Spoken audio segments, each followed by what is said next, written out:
Hello students, good morning. अगर आपका UGC net का एग्जाम आप देने जा रहे हो तो ये वीडियो बहुत इंपॉर्टेंट है। अक्सर स्टूडेंट्स स्किप कर देते हैं, फिर बाद में कहते हैं कि काश हमने ये वीडियो देखा तो हमसे वो गलतियां ना होती जो हम कराएं।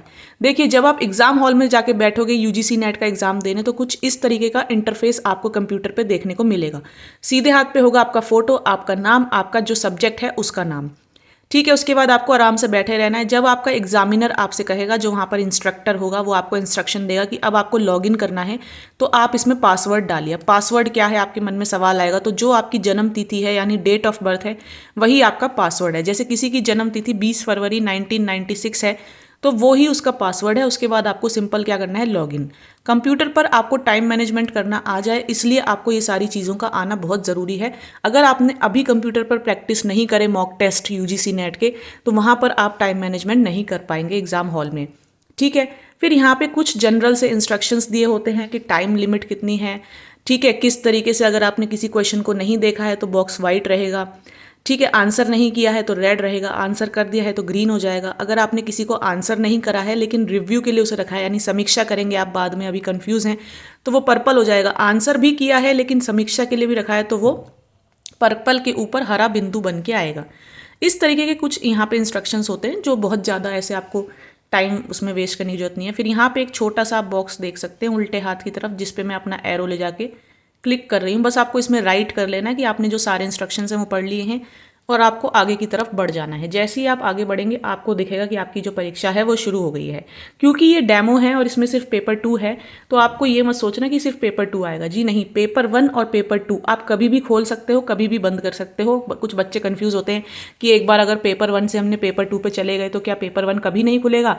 ऐसा नहीं है, पेपर 1 और पेपर 2 के ऑप्शन आपको यहाँ लिखे आएंगे। आप चाहे 10 क्वेश्चन पेपर 1 के कर लो, 40 क्वेश्चन पेपर 1 के कर लो और फिर पेपर 2 में जाके सारे क्वेश्चन कर लो। पेपर 1 आप दोबारा खोल सकते हो, बार बार खोल सकते हो। ठीक है, जितनी बार आपका मन चाहे। आप क्वेश्चन आता है कि इंग्लिश टू हिंदी कर सकते हैं लैंग्वेज, तो जी बिल्कुल कर सकते हैं। यहाँ पर आपको ऑप्शन देखने को मिलता ही मिलता है। क्योंकि ये एक डेमो है तो इसमें वो ऑप्शन नहीं है, लेकिन यहाँ पर ही आपको हिंदी इंग्लिश का ऑप्शन मिलता है। आप लैंग्वेज भी इजीली चेंज कर सकते हो। ठीक है, अब देखो, अब यहाँ पे जो इंपॉर्टेंट चीज़ें हैं वो आपको ये 4 ऑप्शन है: save and next, clear, save and mark for review and mark for review and next. अब देखिए इसका मतलब क्या है। जैसे आपने पहला क्वेश्चन करा और उसका ऑप्शन आपने 2 करा, ठीक है, तो ऐसे नहीं कि आप आगे बढ़ जाओगे। ठीक है, आपको इसको सेव करना है कि ये आंसर आपने करा है तो ये सेव करोगे और अगले की तरफ बढ़ना है तो सेव एंड नेक्स्ट आपको इस हरे ऑप्शन पे क्लिक करना होगा। तो ये जो बॉक्स है ये हरा हो गया। हरे बॉक्स का मतलब है कि आपने आंसर कर दिया है। ठीक, आप देख सकते हो कि जैसे जैसे आप आंसर करते चले जाओगे, सेव एंड नेक्स्ट करते चले जाओगे, ये जो बॉक्सेस हैं ये ग्रीन होते चले जाएंगे। यही आपको करना है। ठीक, तभी आपको पता चलेगा कि आपकी स्पीड कितनी है जब आप ऑनलाइन मॉक टेस्ट कुछ इस तरीके से लगा के जाओगे यहाँ से प्रैक्टिस करके। ठीक है, दूसरा होता है, मान लीजिए आपको अब चौथा क्वेश्चन नहीं आया, 5वां क्वेश्चन आया। ठीक है, तो आप देख सकते हो कि आपका ये बॉक्सेस रेड हो गए हैं। इसका मतलब ये है कि आपने ये क्वेश्चंस नहीं करे हैं। ठीक है, जो बॉक्सेस रेड हो जाएंगे उनका मतलब ये है कि आपने वो क्वेश्चंस देखे पर करे नहीं। अब मान लीजिए आपने इसका जो, मान के चलते हैं कि आपको जो है इसका आंसर आता है लेकिन आप कंफ्यूज हो कि पता नहीं तीसरा ऑप्शन है चौथा ऑप्शन है, आप कंफ्यूज हो। तो आपने क्या करा कि एक चौथा ऑप्शन आपने मार्क करके रख दिया। अब आपने कहा कि मुझे पता कैसे चलेगा कि इसमें मैं कंफ्यूज थी और मैंने आंसर भी दिया है, तो उसको आपने को क्या करना है, सेव करना है और मार्क फॉर रिव्यू करना है। यानी आंसर तो सेव होगा ही होगा जो आपने करा है, लेकिन बाद में आपको इसकी समीक्षा करनी है। तो कुछ इस तरीके से आपको दिखेगा। बॉक्स पर्पल हो जाएगा और उसके ऊपर ग्रीन डॉट हो जाएगा। ठीक है, तो ये वाला ऑप्शन बेहतर रहता है। या तो बॉक्सेस को हरे करना जब पेपर करोगे, या बॉक्सेस पे पर्पल और उसके ऊपर ग्रीन बिंदु का निशान।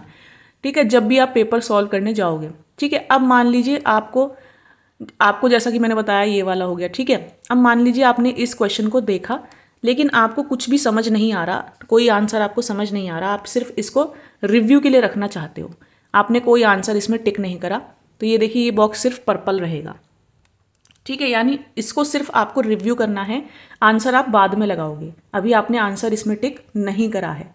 तो ये तीनों तरीके की चीज़ मैंने आपको यहाँ पे बता दी। अगर आप आंसर टिक करते हो, सेव एंड नेक्स्ट करते हो तो बॉक्स हरा हो जाएगा। अगर आप क्वेश्चन ही नहीं कर रहे हो, देख लिया है लेकिन करा नहीं क्वेश्चन, तो बॉक्स लाल हो जाएगा। अगर आपने क्वेश्चन को समीक्षा के लिए रखा है, बाद में आप रिव्यू करोगे, आपको अभी आंसर समझ नहीं आया तो बॉक्स पर्पल हो जाएगा।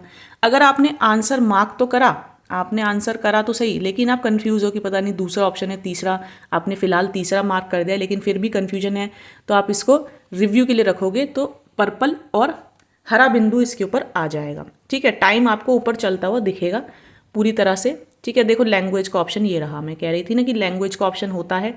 ठीक, वहाँ पर जब आप चाहोगे तब आप अपने क्वेश्चन को Hindi to English, English to Hindi change करके देख सकते हो बहुत ईजीली।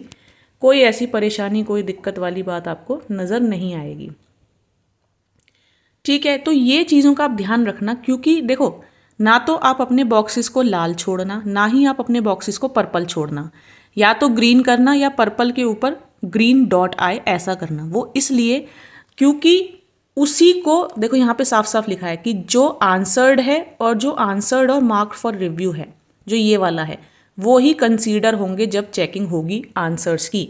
यानी जब आप इसको सबमिट कर दोगे, ठीक है, जब आप फाइनल सबमिट कर दोगे अपना आंसर पूरा सारे, तो जो मार्क्स काउंट होंगे वो इसके होंगे जिस पे पर्पल पे ग्रीन बिंदु और जो ग्रीन है, ना रेड के काउंट होंगे ना सिर्फ पर्पल के काउंट होंगे। ये एक बहुत बड़ी गलती बच्चे करके आते हैं अक्सर। वो सोचते हैं कि जो हमने रिव्यू में रखा है वो काउंट हो जाएगा। नहीं काउंट होगा, क्योंकि आपने आंसर मार्क ही नहीं करा है। जिसमें आपने आंसर मार्क करा है, चाहे फिर वो गलत हो या सही, लेकिन जब उनकी समीक्षा करी जाएगी यानी इवैल्यूएशन करा जाएगा, मूल्यांकन में ये काउंट होता है और हरा, ना लाल काउंट होगा, ना सफ़ेद और ना ही सिर्फ पर्पल। मूल्यांकन के लिए सारे क्वेश्चंस आपके हरे होने चाहिए या तो फिर पर्पल के ऊपर ग्रीन डॉट होना चाहिए। ठीक है, और क्वेश्चन सारे करके आना, क्योंकि इसमें कोई भी नेगेटिव मार्किंग नहीं है। इस तरीके से आपको जो अपना पूरा पेपर है वो अटेम्प्ट करना होता है। बहुत ज़्यादा प्रैक्टिस आप मॉक टेस्ट की कर लो, इससे आपको टाइम मैनेजमेंट और स्पीड का अंदाज़ा हो जाएगा। अगर अभी भी कोई डाउट हो तो मुझे कमेंट सेक्शन में बताएं।